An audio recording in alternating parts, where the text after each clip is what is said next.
to be fair, right? If the Ling gets banned out, he picks up the Marlies, and then he usually is able to create a snowballing effect for himself, and that becomes kind of a problem for Yudu Red Giants, who is notoriously quite patient in the early game, right? And we already see it from the RRQ match that Ling always banned it, right? So maybe this time it's gonna be respect ban to the Ling. So the Flash cannot use the Ling on this match. But yeah, we're gonna see it on the draft pick later. I think one of the other things that we need to highlight, we've always been talking about the jungler, we've also been highlighting the gold lane a lot more, but the EXP lane, I do believe, is going to be very important for Yudu Red Giants in particular. If Gojas is given a hero that has high mobility like the Uranus, that's when I feel like he has a little bit more to say in the game. Arlet is also really good for him, but when he's put on a Charizla that doesn't have as high of mobility, it kind of falls short. The impact really isn't there. He needs to be able to be given a hero that can accommodate his playstyle. Yeah, like Arlott, maybe Uranus, or even Benedetta. 3 of them have good mobility, but here we go. Cloud is banned. Oh, okay. Very, very respectful here from the side of Flash Esports, as they are going to be having the first pick, Yudu with the second pick.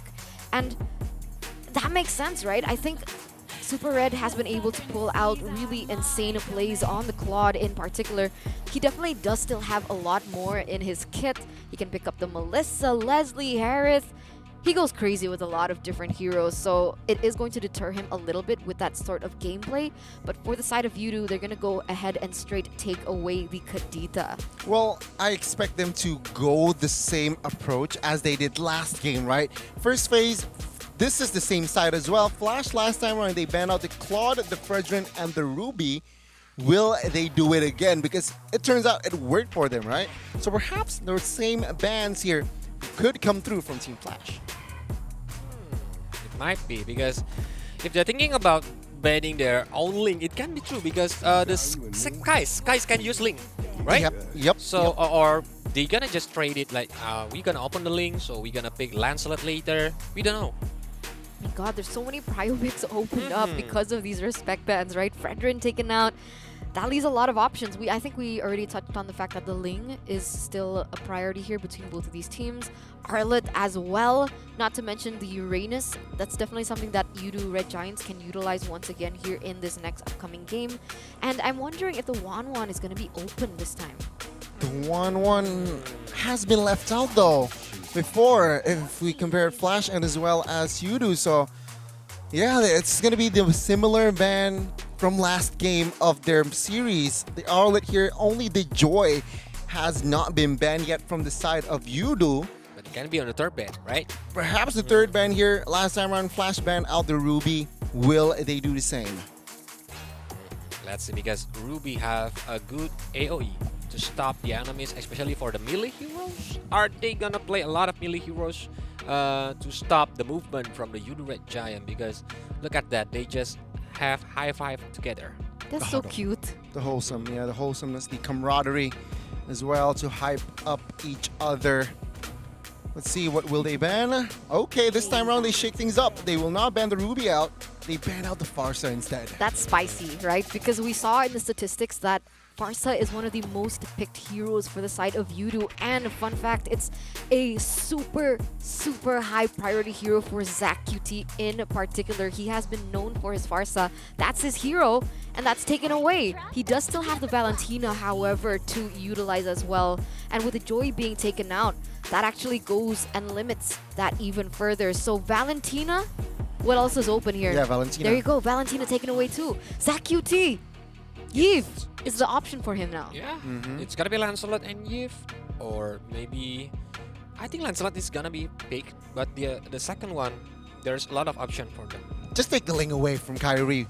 You do take the Ling, and I don't mind the Yves. I don't mind the Yves, right? So Ling and Yves here could be the approach here from Yudu. So you're saying that Ling is better than but Lancelot? it's still dangerous, I think, because There you go. Ling and Yves. Maybe the Flash can use Kaja to stop Ling. You see the Divine Judgment, since Kaja is still open right now. Yes, it's still open. It's still open. It's a possibility to be picked up here. If not the Kaja, They're gonna pick up the Beatrix. Beatrix. Yeah, I because mean, Kaja has surprise ability to stop remote manipulation too. true, That's what true. I'm thinking about Kaja right now. There's suppression, but yeah, it's just a pattern here. Kyrie will pick up another assassin. And that Lancelot. West Mode picking up his favorite hero, basically, right? Beatrix. Just makes sense. So do they want to secure a gold lane here now? It's gonna be Cloud. Or they want to secure the others. I think Cloud will be... Oh, no. Cloud already being him. Sorry. So if gold lane... I like the Grok. Brody now. Yeah. Grok is good to stop maybe Valentina or even the Lancelot. Or Is the proof that that Brody. I'm still alive. Whoa. Just my guess. You got to the second banning phase now. If you look at the Flash, they need the XP lane and of course the roamer. But from the UD side, I think it's the same. You know, it's very funny to see both teams are going for the same approach for the first 3 picks, right? The jungler, the mages, and as well as their marksman here picked up already in that first phase. So it's just like, it's just the XP and roamer left. So we are going to see a lot of bruisers slash fighters slash tanks banned out in the second phase. I think they didn't want to lose the comfort heroes, right? That's why they picked the same 3 role on the first pick. And now it's going to come and put it to the test. How great is their hero pool? Because Masha is going to be eliminated here from the side of Yudu Red Giants, and I'm actually surprised. I thought that Yudu might want to pick it up for themselves, try and pressure the Beatrix. I think we've seen Masha being a really good counter towards the Beatrix with the fact that they can limit the basic attack as well as rush the Beatrix in the back line. I mean, especially considering the fact last time around, Flash banned out the Uranus and as well as the Masha. So it's a little bit switch here. I do expected them to pick up the Masha instead, but it seems like they do not want to go for that round. Flash, though, interesting ban. Banning out the Diggy. Will they pick up the Atlas? Ooh. I'm not thinking about Atlas because it's gonna be hard to catch. Maybe let's say Brody or even Eve when using the remote manipulation. Brody have the Corsive Strike or even the Flick. I'm thinking about Cho. What do you think, guys? I like Kufra maybe. Yeah, a lot of heroes. Joe's also good. Joe is good going up against these type of heroes, correct? I don't mind it at all. I don't mind it at all. And also Grok, right? I mean, Grok is still open. Perhaps you do. Come on, ban the Grok out. Oh no, they will ban the Kaja out though. So yeah, there you go. All right, I mean, Flash right now, they do still have the option of picking up the Franco if they want to try and counter the Yi with the suppress from the ultimate coming in from the Franco. But what I really wanted to talk about is the fact that, let's see, despite Flash maybe not picking a heavy CC hero like the Atlas or Kufra or even the Cho, I think the Diggy ban is also trying to protect the Beatrix in lane, right? I think the Diggy is going to be a potential bully if it was picked up by Yudu in that lane and just propel that early game precision that a Brody can have. Yeah, in case they play the babysitting style. There right? you go, exactly. So Flash here with the last ban, Uranus is an option, but they go for the Estes ban instead. All right, cool. They see the match versus the RRQ. Yes, exactly. They saw it, they read through it, right? A lot of options still on the table. You know, Franco, you mentioned that, you touched that. They need more crowd control here, and that secure Bloody Hunt will suppress the Lancelot if possible. But now, they can Flash can just repeat their game 3 last time round. Grok and Edith was picked. Edith is a good option because other than they have a sustainability heroes, that Edith can be a carry too when using this Primal Red. Her Primal Red. Yeah, because Edith is a girl. I don't know. Joe, you mentioned Yeah. And Glue. So they switch things up. It's a good thing they pick Glue because Glue have 2 target now. Is it either Brody or Eve? It's a very sitting duck for Glue, and if he using the grab, pass, maybe he can catch someone and give the teammates kill points. I wonder if Gorgeous can play Benedetta. Same question, right? But is it, I think it's, okay, maybe it's a little too expensive, right? Because they don't necessarily have a frontliner right now. Franco's not exactly the beefiest of tanks. They need someone to be able to sustain through the damage. Or Uranus, I don't like right? Terizla for Gorgeous in particular. Terizla's a good pick, but I don't really like it for Gojas. You slow him down, right? For the mobility, for the rotation, and There here we you go. go. Uranus. As Uranus Connie said. again. Uranus again. Well, this time Team Flash will definitely be able to anticipate, build dominance early game, not like they did In match earlier one. morning. Match 1 in Oh game my 1. God. I think Mirko even got a little bit tilted looking at the itemization when he was like, what? No dominance, no nothing to counter the Uranus, and then the Uranus just snowballed, right? So hopefully the Flash Esports are able to adapt to the Uranus type of gameplay. I'm not too sure that you can pull the same stunt twice. So we'll see what the casters have to say. We'll throw it over to them. Where are they? Huh? They're not at the I desk? didn't see it. What do you mean? What? 3 teams, 3 matches. 2 teams, 1 goal. To whom will the glass slipper of a trip to the Jakarta fit for 2 teams on a potential Cinderella run? Welcome to the final match of the challenge season for the Snapdragon Pro Series. It's Team Flash versus Udo Red Giants for the second time today, Gideon. Yep, it's going to be Team Flash looking to recover and looking to qualify here at the LCQ with YRG. Udo Red Giants looking to make the miracle run of a lifetime. The last time we saw these two earlier today, it was Team Flash who was able to walk away with a victory. But you see there, Jay actually walking into the jungle of Sakai's, but Sakai is able to take his first orange buff. And he did slow him down by at least a full second, right? So again, Lancelot is going to have a second ahead of him in terms of the clear. But notice, we're seeing the movement and we're seeing how Franco is being utilized here. Oh, they tried to steal away the Litho Wanderer. Again, this is a very Udo Red Giants sort of situation, right? Where they're like, you know what, Litho Wanderer, let's just give it over to the mid laner, get an early level 4. Here, the emblems up on your screen right now. Weapons Master up for that Lancelot. Actually, it's going to be the Season Hunter onto the Ling. So we're going to be keeping a close eye again on their rotation. But so far, it still looks actually pretty even. Tenacities across the board. One for the Uranus, the Eve, and the Brody. They really don't want to get snowballed here, you do. Now Gojas, he has to tank this somehow, right? Against 2 people, and especially when Kyrie is about to hit level 4, he's going to be able to secure this where he still goes back in to delay him even more, willing to give his life up for it. First blood for Team Flash on top side. It's going to be Skies up against this Cho. Cho opting to take tier 2 tenacity to make sure he lives a little longer in comparison to Pancake, who has pull yourself together. Yeah, and I just have to note here, I like that, yes, I am usually one of those people saying that Vex needs someone a little bit more mobile, more presence on the map, but since it's a Uranus glue matchup, it's warranted this time around. They're pretty even in terms of like which one of us is going to stay in lane longer. Shocker, with the RWM in the bottom side of the map, they know they have position and they want to keep him there for as long as possible, but now the rotations are coming in.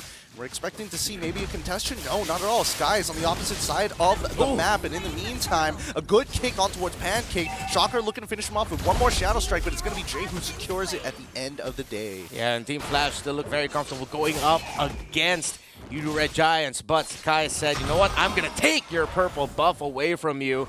So this time there's going to be a purple-less Lancelot, as Leo would say, Grand Theft Purple right in front of him. Jay, he does spot out Skies' motion up and towards the top side of the map, and Udo Red Giants opt to take a safe way to make sure that West Mode isn't going to get further than this, right? Pancake, he starts walking up, and he's not going to get in too much, but in the meantime, our worries for this Uranus pick, it's still very valid. Yeah, you see there Goja still constantly splitting the lane. You saw him pop off in game number 1 earlier against Team Flash, as Eternal put it. But now, see here, Team Flash still in the lead. That's what you get usually when you have a Franco on your team. It may not be a good early game, but once those hooks start coming in, and sometimes even just one big hook will be the turnaround that you're looking for. So far, nothing too crazy in terms of the movements. It still just sort of feels like a feeling out process, but just as I said it, Pancake tried, and he's not going to get it that time. Look, that's part of his process, right? He's got to do it a couple of times, you know, get into the motion of things, but on the bottom side, we see the proxy being dealt with 2 members of Team Flash. Gojas looking to respond on top side. 4 members of Udo Red Giants to potentially punish West Mode, and Pancake, he's trying to find it, doesn't get the Iron Hook. Good thing Jay's just sticking around to his marksman. West Mode helping him out. That was actually a good read by Jay, that he had a strong feeling that Pancake, after missing that flicker hook, would position himself in that Y shrub close to the Scaled Lizard. And then he said, you know what, I'm not going to face check this. I'm just going to back off. He was able to avoid a nasty situation there for himself. Look at Gorgeous. Oh my goodness. Yep, he's just going to get bigger and bigger, right? And that's the worst part about dealing with Uranuses. Even if they die once in lane, it's not volatile enough to make it happen. Jay gets a really good kick into Super Red, who falls into the Bennett's Rage. RWM, good flicker, doesn't make it out regardless. Now the backline getting attacked as West Mode is trying to get on out of there. Wants to get one more, but it's going to be Skies who finds him. Carry on the other side. Doesn't get any more than this. They back away. Both marksmen's down. Yeah, as action happens in the top lane, both XP laners just managing minion waves. Again, the 2 minion wave cut by Gorgeous in the base of Team Flash. It's a little bit more breathing room for Red Giants, but it doesn't look like they're going to be able to contest this turtle, as that Sakai is still going for his purple buff. Gorgeous trying to slow it down as much as he can. Jay doesn't have his... Oh no, he does have his kick. Doesn't want to go for Gorgeous though. Just not worth the time, especially without the damage. Yeah, he thought twice about it. I mean, Gorgeous also has like a Purify on him, so yeah, not the best target to try and go for that Uranus, and Jay acknowledged it. So, as the game continues, it is still Team Flash setting the tempo. You do Red Giants, they shouldn't be too worried about it though. But West Mode has other ideas. He wants more turrets now. They want to speed this up. Top side, they see the instant gank on towards the EXP laner. Pancake taking a bit too much damage, but Veg still survives with the split. The tier 1 will fall, but it costed them so much time. Yeah, he saves his life. Turret will not fall just yet, but after that minion wave comes in, I'm sure the Red Giants will finally be able to seal it. But in the mid, yeah, Blade Tempest is already out. The mid tier 1 is already down. Shadow Strike doing more than enough damage to deter the rest of them. Pancake all by himself, left to die as Kyrie is able to secure it. Bennett's Rage as well. Gorgeous takes the damage, but look at the pacing of Team Flash. yeah, it's like they're taking the idea they had when they wanted to go up against Bigatron Alpha earlier, take control of the early to mid, and then just see if you can snowball from there. Let's see if history will repeat itself, and Yudu will find a way in the mid game to turn it around. Again, that is what they're banking on. It's a Franco as they find a bite. Gorgeous taking hits upon hits, still alive despite the stolen Bloody Hunt. And now we're seeing that whether Yudu Red Giants want to keep going for this. Noticing the top side of that map, Torn Apart Memories doesn't secure any kills whatsoever, but Sky's able to clear up the wave and still survive with a single sliver of HP. Ooh, smooth movements there by Skies. Not spraining his ankle, jumping onto the walls. True parkour god on that Ling. Now Red Giants, they are upping the pace now. They got to balance out. Oh, what a read! He finds it. Bloody Hunt's good, but the way of the dragon might just be even better as they save bottom tier 1. And Team Flash continues to slow down the pace of Yudu Red Giants. They don't get to play at their own tempo. Gorgeous and Super Red have to start kiting on backwards. Gorgeous making sure that he can get that information, but now Team Flash on the turtle. It really just looks like Team Flash is a team that understands how Yudu wants to move around the map, how they want to play. They're always ready to answer a rotation that Red Giants has prepared. And even more so, Red Giants, no turtles at all.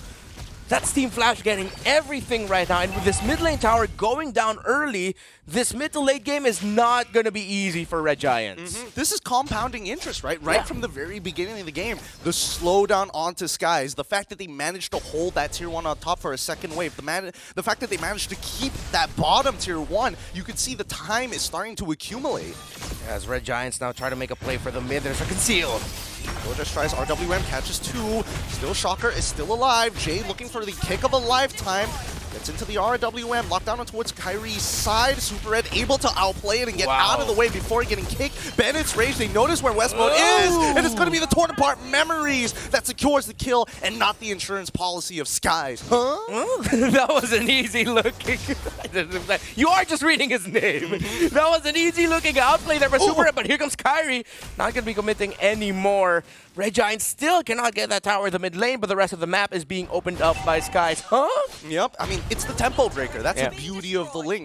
Whenever there is a hole in the chink of armor, you know for a fact, whether it's a Benedetta, whether it's a Claude, Hayabusa in some cases, Ling comes up top priority of the list of split pushing. Yeah, looking at the items right now for the 2 XP laners, a Radiant Armor already built up by Gorgeous. And actually, you see here the Ling going for the crit build So that is the Berserker's Fury along with a Windtalker on him. Meanwhile, there's already a BOD and a Hunter Strike on this guy. So no defensive assassins here. They're going for full-on damage. I like it. I like it because he recognizes he's not going to be able to run people down as much as he wants, so he's going to split push in the meantime. With that being said, the overall goal difference, right? In Beatrix, the fact that it's almost breaking into that 1K is definitely significant against Super Red. Yeah, and you see here also an Antique Harass already built up by a Pancake, and Team Flash doesn't have that item just yet, so that should be the next priority. Well, conceal play comes through from Udo Red Giants. Doesn't find anybody just yet. Good disengage from the side of Team Flash. In the meantime, let's look at the waves, right? Top side slow pushing, bottom side again is going to get pushed out by Skies. I wouldn't be surprised if Skies just continues clearing that wave. As long as Red Giants gives them the info that they're not full committing of the Lord just yet, but that's a kick by Jay! Nicely played by Zach QT. The lockdown on towards Jay's side. They know they don't have the way of the dragon as well as Flicker. Skies still waiting for his energy to come back up. This could be a good fight. The split flip from Vex keeps them all away, but they're starting to get chipped away by the Lord. And now Udo Red Giants have control. They start taking the space. They see potentially whether the Tribe Rush is exposed. Doesn't notice anybody yet. Pancake ends up dying. The RWM coming up a bit late. Torn apart memories as well as the Flicker being expanded by Super Red as they get off of this neutral objective. Sky is going to make an attempt for Westmo. Disengages after the Blade of Tempest. And now Jay, he is honestly surprising how much life he still has. Super Red trying to outplay it, gets kicked regardless, ends up dying. The miscommunication by the Udo Red Giants, considering how long this has been going on for, this shouldn't be the case. And now Team Flash right back onto the Lord. Oh, Red Giants took a bit too much time there. Gorgeous, how long can you hold this? Sky's on the way. Will he be able to take this away from Team Flash? Team Flash, they look like they're on the way to getting this Lord. They start walking up here. Skies is going to make the attempt at his range as well. It's Skies who wins out the 50-50. Vex ends up dying. Super Red and Pancake's deaths were not for nothing. A retribution that I bet feels amazing, not just for Skies, but for the rest of you Red Giants. Finally getting out of the grip that was Team Flash's control in this game and on this map. And this Ling looking good right now for Red Giants as they march with this Lord. Yeah, this is going to be the recovery, right, from the economical damage of the early game, resetting the tempo most importantly, and that compounding interest instantly getting flushed down the toilet. It's interesting to say that one of the biggest problems right now for Red Giants is a Franco. And you're probably thinking, hey, Reptar, what do you mean? Pancake is the Franco. He's on Red Giants. No, that's Shocker on the Valentina cosplaying as a Franco, who constantly keeps getting his own bloody hunt and using it against Red Giants. Truly a moment, but again, let's see how Red Giants is going to utilize this. This is the very first Lord, and Team Flash, they're like, okay, whatever, right? It's not the biggest deal in the world. We can try and outscale this potentially, possibly. Yeah, it's good news for Team Flash that the middle minion wave for Red Giants isn't quite there yet. So they even have a chance to hold on to that tier 2 turret in the mid lane. As we look at the gold leaderboard, look at Skies. After a difficult game for Red Giants, he has climbed to the top of the leaderboard, already past West mode. Here comes Jay!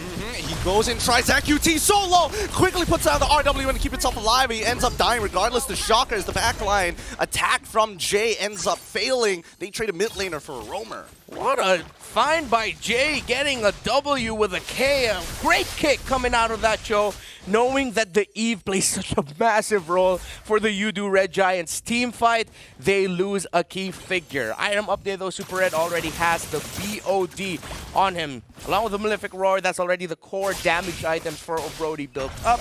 Meanwhile, Westmode, Sakai's! He's going to try and outplay this. Thorn Rose has already been expanded. He gets on out of there with the Finch Poise. Nearly dangerous for the side of Team Flash. Yeah, the difference here for Westmo, though, is that he has his Wind of Nature and Super Red still potentially on the way to building that. So if Red Giants want to bite, oh, they found one. Yep, they found the initial bite. The RWM comes out. Bennett's Rage going to be pulling him back. We're going to see an Immortality get broken straight away as Gojas again nicely done in the middle of it with Winston Trudgeon. Phantom Execution doesn't find Gojas regardless. Shocker is the one who is able to secure the kill. Skies with 2 in the bag. He's looking for a third and he hits it! Pancake! Stop! Vex cannot peel this much damage and Westmode flickers out of there. A hook to change the tide of the fight, and Skies has power farm to Kingdom Come. Red Giants wipe out Team Flash. Pancake with the flicker hook. That wasn't the target he intended, but the target they deserved. A maniac for Sekai's, huh? And Team Flash is asking, huh? What just happened to us? Oh my god. Okay, from what used to be a very Team Flash heavy, about to win the game moment, Yudu Red Giants are able to pull it back to make it 9-9 and a 2.4K gold lead, which is not going to matter in the next 8 minutes. You do, Red Giants. Keep doing you and keep doing what you're doing.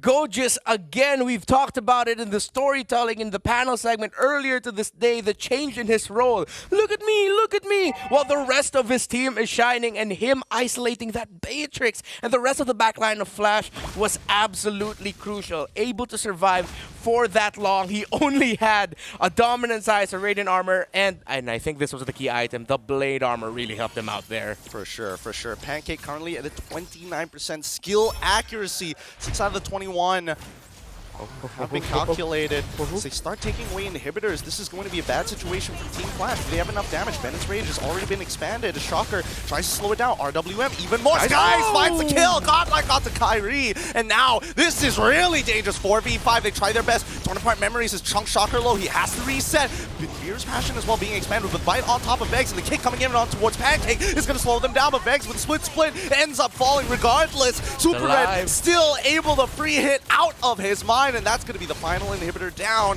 Gojes still taking up the damage here, and now this is the end game, right? How do they close this out? Shocker looking for Zach QT's side. Gojes can only take so much. Bennett's Rage again to clear the waves. 3v4, and eventually somebody has to break down, right? Yudu Red Giants are going to call it quits before anything else happens. Team Flash's turrets are all gone as Red Giants now continue the onslaught after finding a turnaround. Endless Battle and a Malefic Roar already for that Ling. And yeah, Skies, after getting that Maniac, or during the process of that Maniac, just absolutely snapped.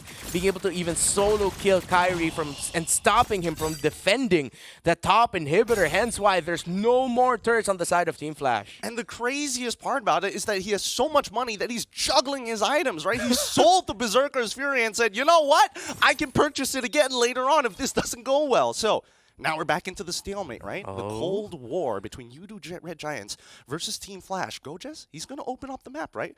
Oh, he's baiting out literally anything. Pancake walks up with the conceal. They see it with the help of Vegs, and now Jay's all stuck by himself. Looks for the kick on towards Ling's side, but no follow-up. He's left out to dry. Iron Hook lands again, and the bite on towards, oh my goodness, on it towards Shocker. Living up to his name, surprising hook connects, and now Yudu Red Giants looking to close it out. 5v3, once again, flickers forward. Vex is going to tank. He flickers forward as well to try and lock them down. Bennett's Rage to clear the mid wave, but it hits 2 already, and the Hero's Passion finds another. Super Red has already gotten the kill on towards Lancelot side to RWM as well, but it's going to be up to the rest of the team to make it happen. They're all alone, but once again, Pancake, my God, he is woken up. Pancake has brought the entire bakery onto the heads of Team Flash. Hook after hook. Game for Red Giants. One win away from booking their ticket to Jakarta. Oh my God, where did it all go wrong for Team Flash? The tempo, control, the recovery from Yudu. At that point, you would imagine every free hit from West Mode hits like a truck. Man, I'm reminded of the typical footballer answer of what got you that victory? Character, belief. Because that just looked like Red Giants believing in their ability kits and believing in their counterplay. Over and over again, despite being down, 3-4K in gold, they were like, we can do this, we can fight. And then Gojis just says, you guys do you, I'm going to stay in front of them and